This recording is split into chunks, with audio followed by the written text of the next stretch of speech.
book. I feel like I start every video yawning or being confused. But really, I suppose that's my aesthetic. Yawning and being confused. Cool. Hi. So, hello everyone. 'Tis I again, Claire.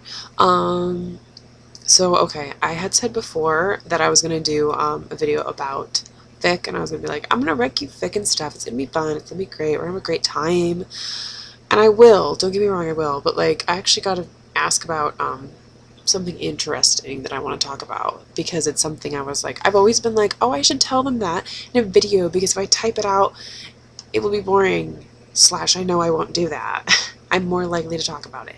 And someone was wondering how I got into Oscar Wilde, which I don't think I've actually ever like specifically answered on the Tumblr. So I'm gonna say it here. Bust this bitch out. Well, it's a good question, and it's a long story, so bear with me. But it all started many moons ago when I was just young, so young and naive. I'd first heard of Oscar when I was like in 5th grade. Yeah, I think like 5th grade, and it was because my mother was actually watching The Picture of Dorian Gray, the 50s version, on TV.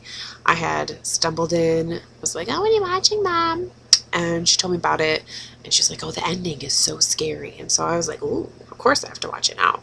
So I stayed with her, and I watched it, and I remember she went to bed, and I stayed up late watching, and then at the very end, it reveals the portrait, and it was just like, the whole movie was in black and white except the very end, which was in color, and it was just like, bah! And it was like disturbing but awesome, and I just remember being like, this is fucking phenomenal.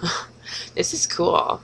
So I kind of always knew that I really liked the movie, and I knew Oscar Wilde wrote it, the story, original book. And then I went through my education, and in college, or no, high school.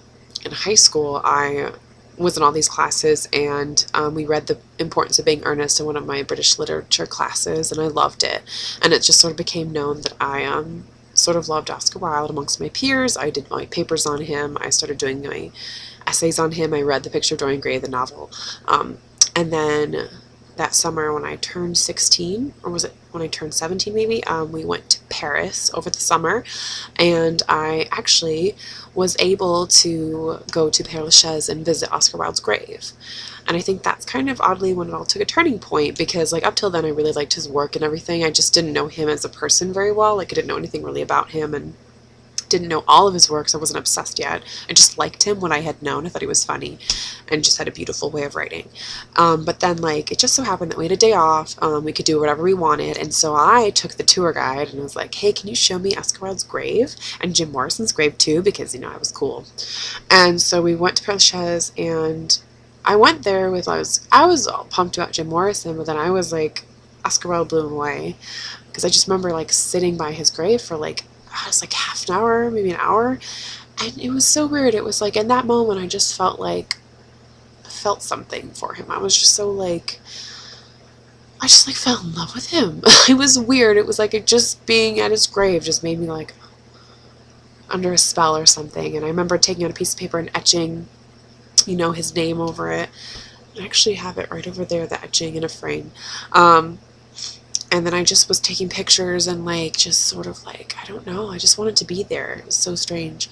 And afterwards I was so like still riding high on this feeling that we went to a bookstore in Paris, and I bought his short stories and his poems and another version of Picture of Dorian Gray, and then I started reading those religiously. So then, you know, through the years I still kept reading him, loved him, everything he read I really liked. Everyone was starting to know that I loved Oscar Wilde's works, but it all became an obsession when I was about 18 or 19. And what happened was, it was because it was at that point where I'd graduated high school, and it was like I'd always been very blessed to be very intelligent, and I was very successful, and I had a very easy time in life. You know, I had friends, but I just was so cool and dark, and I mean I was kind of fucked up, but I was happy. I had my close friends and everything, and I was successful and whatnot. And so like when I graduated, I think I was in a really bad place in my home life and stuff, so like I was just in a funk sort of, I guess, but like for some reason it was like I expected the world to cater to me. I didn't want to apply for college. I just like wanted colleges to come to me or something. Like I didn't want to work for it. I wanted them to come to me. That was my thing. I was just really angry at the world and was sick of working so hard for things, and got really embittered because like I'd always been praised for my intelligence and won all these awards for like my writing and like English and just general good grades and brilliance and blah blah blah blah blah. And it was like all it amounted to was like me probably going to the same university as the kid who I sat next to who skipped every day and would always like offer me all the weed he had. You know, it's just like at the time I was just, my head was so far up my ass that I was just really mad about the fact that I was supposed to be special and it amounted to nothing, you know? And so like I ended up not applying to any colleges and just going to a community college, and I was bitter and all my friends left and they were being successful and it was just me stuck in the same town with the same people feeling really shitty about myself, and it just all went downhill further when like I got really sick, and it was like I got all this bad anxiety because like this really bad like flu thing I had like attacked my nervous system, and like I started getting anxiety attacks for no reason, and it was just tragically horrible. And I was just dark, fucked up and twisted and upset, and I just remember being like bedridden, and my cat, actually my first childhood cat, she died that week, and I was just so sad. It was just horrible. And it was that week when I was in my bed and just feeling freshly wounded that my sister came up to me with Richard Ellman's biography of Oscar Wilde, and she said, you know what, I know you love him, fucking read this. And so I read it, and I have trouble reading because I get distracted, just like I have trouble watching like TV shows and watching movies because I'm like literally like I want to do 10 things at once. I have trouble focusing, but I read this book, this huge book, and I read it fucking intently, and I wished it was 1,000 pages because from start to finish that book captured me. It changed my life, and I don't say that with exaggeration. I mean, it changed my fucking life. Like, reading about Oscar Wilde during that time re-inspired my faith in humanity, hands down.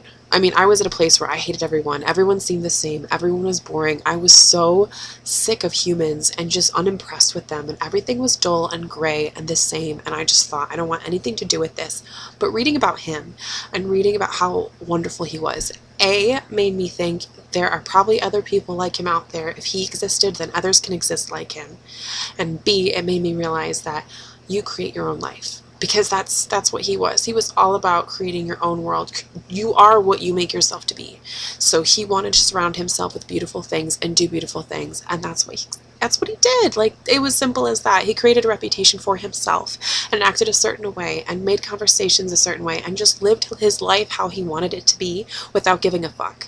And during that time when social customs were huge and everyone was the same and there was such rigidity and like your reputation was everything and anything out of the norm was really frowned upon, he still was so himself and so unique, and he was ridiculed and he was mocked, and he didn't give a fuck because he was happy, and he lived a life that was gorgeous because that's what he wanted.